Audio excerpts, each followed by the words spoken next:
Ассалаумағалейкум, құрметті көрермен. Ағзаны шлактан тазалау үшін не істеу керектігін білесіз бе? Видео басталмастан бұрын арнамызға тіркеліп, видеомызға лайк басып қойыңыз. Шлактың улы заттың ағзаға жиналуына түрлі дерт себеп болады. Сіз ауырған кезде түрлі ем қабылдайсыз. Одан бөлек өз бетіңізше дертіңізге шипа іздейсіз. Ағзаға түскен инфекция вирус дәрінің көмегімен жазылады, ал шлак сол күйінде қалады. Ағза сауыққан кезде бойдағы шлакты өз бетінше емдей алады, бірақ кей кезде ағзаны шлактан тазалау үшін біздің көмегіміз керек болады. Ағза қай кезде тазалауды қажет етеді? Үнемі әлсіздік пен шаршау, бас ауруы, артық салмақ немесе тым арықтау, бұлшық ет пен буынның ауруы, ауыздан жағымсыз иіс шығу, тілдегі ашық немесе сардақ, терідегі қышыма, аллергиялық әсер, іштің кебуі, ішектегі өзгеріс, қатты терлеу және жағымсыз иіс, мезгілдік ауруға бейімділік, ұйқысыздық пен мазасыздық ағзаға шлактың жиналғанын білдіреді.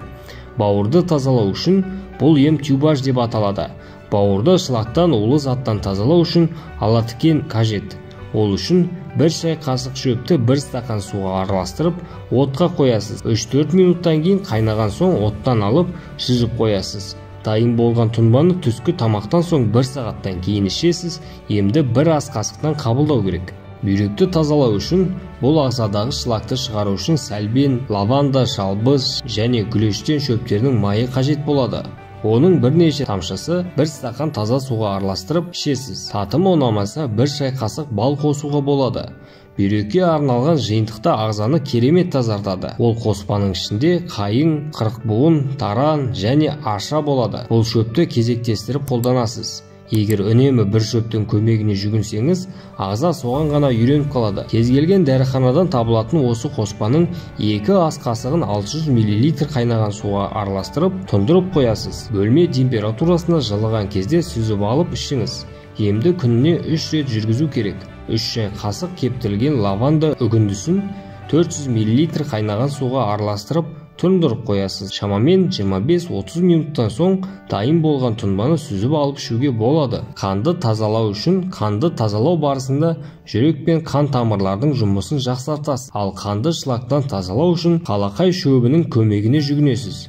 Ол үшін 1 шай қасық балғын немесе кептірілген жапырақты 1 стақан қайнаған суға салып, тұндырып қоясыз. Тура 45 минуттан соң дайын болған тұнбаны сүзіп алып 2-ге бөліп ішіңіз. Емді тамақтанудан алдын қабылдау керек. Қанды толық тазалау үшін емді 30 күн бойы үзбеуге тырысыңыз. Қан тамырды тазалау үшін бірдей көлемде мыңжапырақ, түймедақ, салаубас пен қайың бүршігін араластырып, шыны ыдысқа салып қойыңыз.